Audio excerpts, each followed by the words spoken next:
The year is 1946 in Moorefield, Hardy County, West Virginia. World War II has recently ended, and things are starting to pick up in the South Branch Valley. Industries like tanneries, timber companies, and chicken processing plants are bringing folks to the area, and everyone is looking for entertaining ways to spend their free time. While sports like basketball and football are happening in the area, it's baseball that will prove to be the most popular pastime for towns like Romney, Moorefield, and Ridgely in West Virginia, Cumberland, Maryland, and Hindman, Centerville, and Bedford, Pennsylvania, which made up the Interstate Baseball League that played for 7 golden years from 1946 to 1953 to thousands of fans weekly. We're here tonight to honor and remember the men of this league through story and song. Join us now in remembering these 7 golden years. For me, you couldn't wait. Yeah. But getting ready for a ball game, standing room only. Hundreds. Yeah. Hundreds and hundreds. That was the thing. Yeah. Baseball. Yeah. Of course, it And wasn't any weekends. TV at that time. Right. Boys, you had to get over early to even get a place to. The fellow would go around, what's his name, he had the loudspeaker on his car, and he'd play records, but he'd also, big ball game today's. Yeah. Drive through town to advertise? Mm-hmm. Who was this? What was his name? I can't. I can remember, I but don't know ride who you're through talking town. about, but He's in that book there, but anyway, Bill Toohey. Oh, Bill Toohey. Yeah. You remember Bill? Oh, yeah, Well, really. he'd go around every game we'd have at home. He'd parade up and down town with a loudspeaker, and he'd say, big game today between Yeah. two teams. And then he'd have a record, and when he wasn't talking, he'd play. But that's about the only music we had I can remember. We played together about all our life. That's Yeah. where we grew up, back there on the baseball field. Yeah. George was probably one of the better ball players. Bob Keller was a real good ball player. Why did they call him King Kong? He hit a line drive. Yeah. I mean, if you was a Strong. if you was a bat Strong as an ox. you better be prepared to. But he could really hit that ball. Yeah. He hit one back to the pitcher and almost knocked him down. I remember hitting that ball. Huck Seymour. Yes, I understand Huck could hit a long ball. Oh, he made his own bat. You can hardly carry it. What did he make it out of? Hickory? Yeah. That old bat was, I could hardly lift it. June Barr, he was a great bunter. Yeah. And when he'd go to bunt, he'd take that bat of Huck's. And we told him, said, June, now they're going to get on to you. We're using that big. But he would, every time he'd go up and have the bunt signal on, he'd take that big bat. But it was a heavy sound, but Huck could swing it. You're talking about Elwood May. He signed with Brooklyn Dodgers. And he played it down in Mobile, Alabama, AAA. He got that high, but he hurt his arm. He didn't have a place to work out in the wintertime over there. You know, lived over in Matthias. And he didn't have a place to work out. And when you reported to spring training, you had to be ready to go.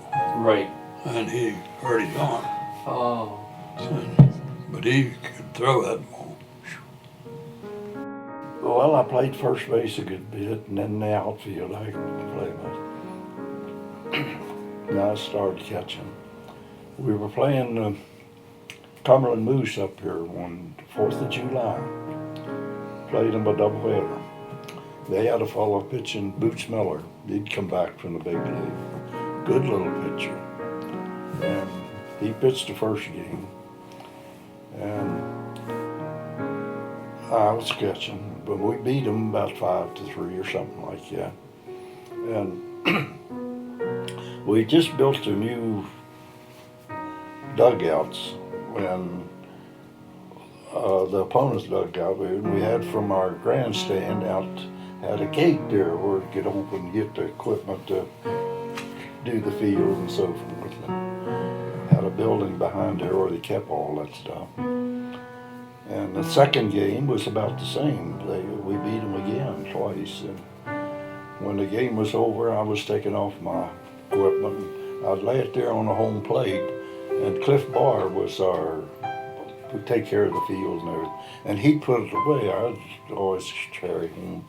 And some old fellow, I thought he was an old fellow, a white-haired fellow stood there at that gate both games. I thought that was kind of unusual. He was both games he stayed in. When I was taking off my equipment, why, he came up and put his hand on my shoulder. He said, "Son, you'd be one hell of a catcher if you wasn't so lazy." And but what he didn't know, I hadn't even even work yet, because those old fellas, after the game was over, was all going to come down and the store there, and I'd have to tell them all about the game. When I went on home, when the game was over, I had to go back to work. Hank coached most of the time after Bill retired. Oh, Hank did. Yeah, he coached us. Oh, I didn't know that. Yeah. Hank was a great guy. Yeah. I loved him. Yeah, he was a good football player. Yeah, he played football and baseball at Potomac State, didn't Yeah. We had a little fellow by the name of Junior Barr. Good little hitter. He even didn't hit it far, but And George was shortstop, and Doc Fisher, Bill and them's old father. dog. Oh, You really? Played third base. You Yeah. never thought he was, but he was a good study ball player, good line drive hitter. His uncle, John Fisher, tried to get him to quit. He said, "You're a dentist now, and you're going to hit your fingers hurt." Oh. But he didn't quit. Dane McGee Dane McGee played it. He was a good ball lived player. down in Purcellville. Don Smith was a good steady ball player. Yeah.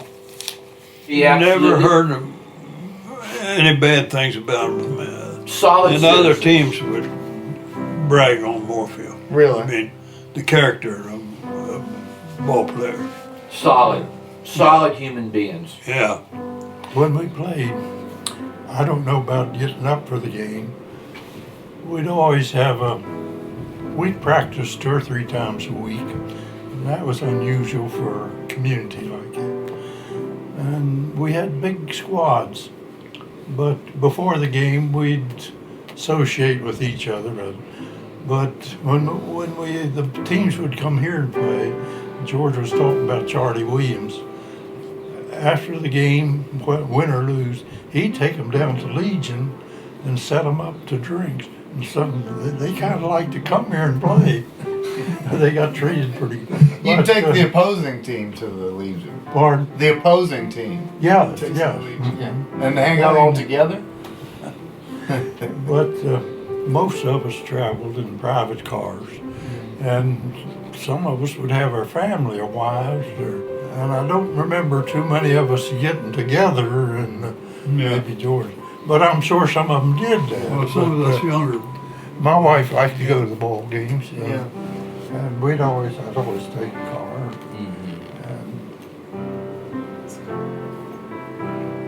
But we had a veterans that would take his pickup, and Yeah, take He'd take him, get in the And pickup. pickup.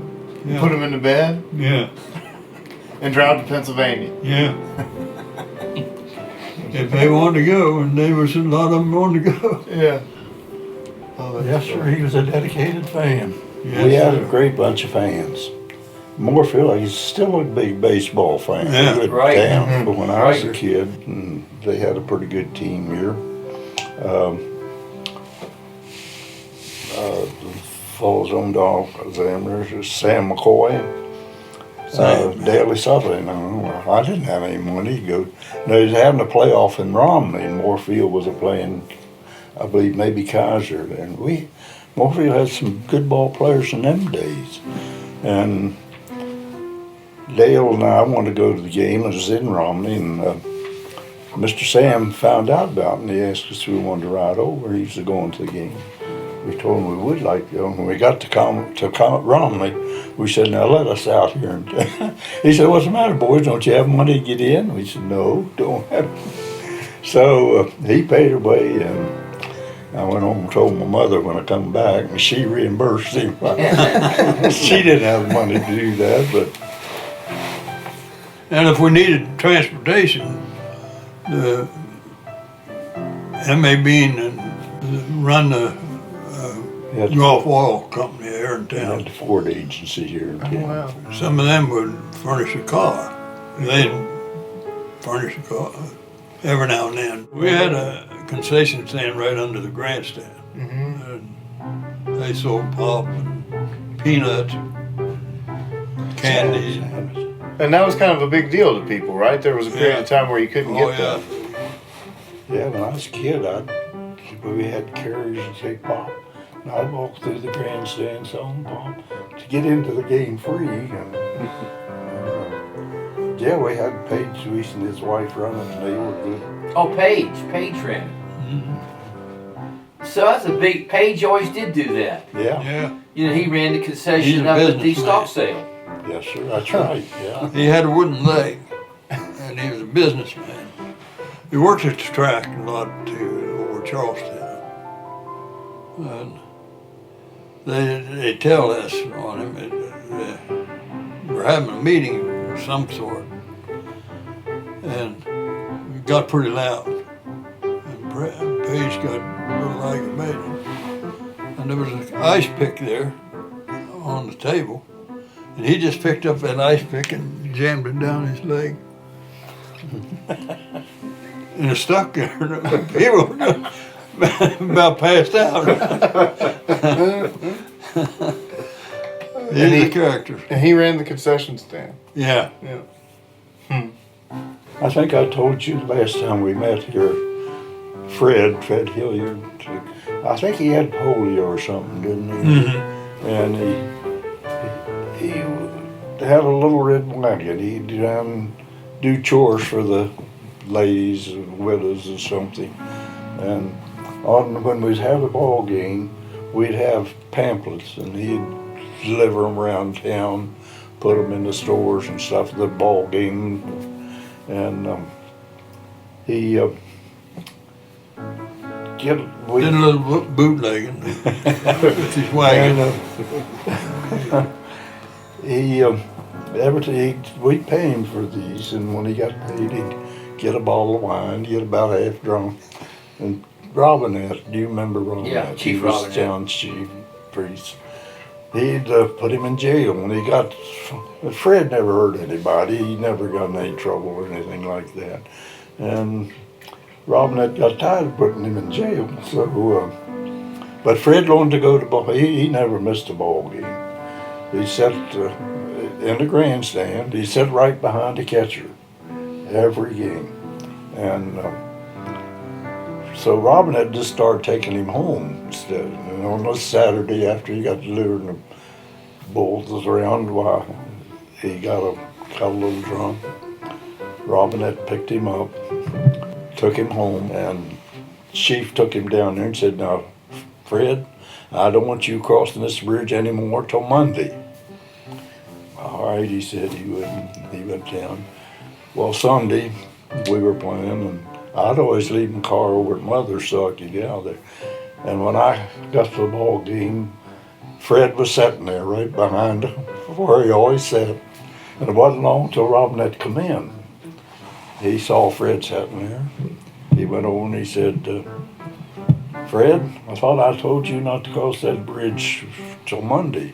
He said, indeed, Mr. Robinette, I didn't cross that bridge. He said, I waded the creek and come up through. Still had wet pants on. He walked across the river. Yeah, he crossed the river. And Robinette was that time, he couldn't help but laugh. And he just turned around and walked away. And Lou Jones. He was very loud. And he'd get on the opposing team. You stand right there at the dugout, And he'd yell all kind of stuff to them. Had a cowbell. Yeah, I had a cowbell. And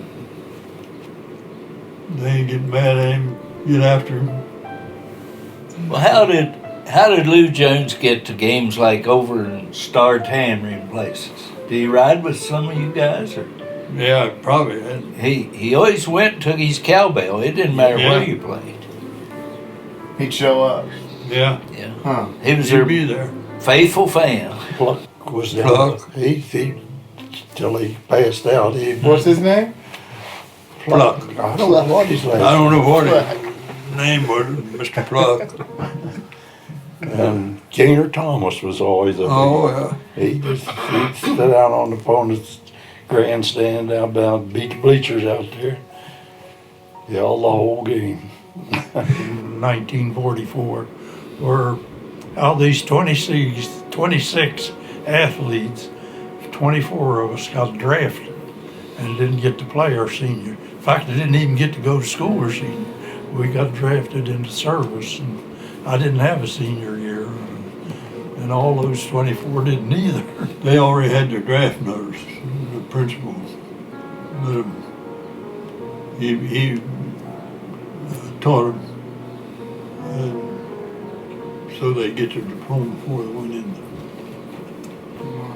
Which was a big break. If you It had your was. diploma. We had a good Homeschool. principal, Mr. St. Clair, and he called us in after he found out we got our draft notice. He told us, he said, I doubt if you all come through the war, you'll go back to school. And he was probably right. He said, if you want to get your credits before you go in, I'll have a class for you. And we went to school from 7 to 11 at night. And to tell you what a good principal we had, he got us deferred for 6 months. And we took his class, and then after we did, we all went into, and then went into service. And But now, did you get a diploma, or what did you get? all we got was on our records that we had completed our education. Okay. And we wouldn't get our diploma till our class graduated. Oh, I see. Of course, we wasn't here when our class. But then when you graduated. came back, though, you had a diploma waiting for you. When we come back, we had our diploma ready. Yes. sir. Oh, that's nice. That's very nice. But Well, that's one thing when I was telling you about father taking his son to the game. That made me feel so good. I'm not so sure the father has time now, but it made me feel good that the father had that much interest in it. When you're growing up, you become manhood, you should be careful, because I don't care who you are, how well off you are. Some young person is a pattern in their life after you. Right. And if you treat him wrong, That's you're right. in big trouble. You're right. You're right, Warden. I always thought the sportsmanship, which these guys showed, it was a whole lot better sport than I was. And Wade's teams, you can see that Yes, sir. in his teams. They take care of business, and they do it in a nice manner, and there's no gloating. I like that. Now that I've Yeah. gotten older Yeah, now you've gotten older. and smarter, I hope. I kind of had to channel that myself. And now, as I feel like I can do better at that, I think the players really focus on what do we want as an outcome? You know, what really matters to us? When this game is over, what really matters?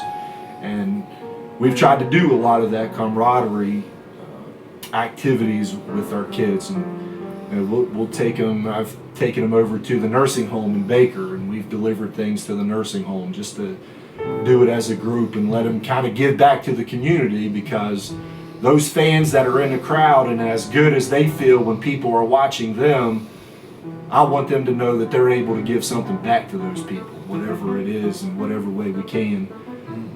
This week we just took a group up to Randolph County at Harmon to their school. They were just flooded recently. So I took a group of baseball players up and we helped them in the school, just do some flood relief. I think it just gets kids together with each other outside of baseball, outside of sports, and it lets them see that sport has put them on a platform that they can really use in a positive direction for our community. And I know Mr. Armentrout is carrying on this baseball tradition here, and I hope he can continue to carry on. You can't connive that. You can't connive. Yeah. You can't connive that.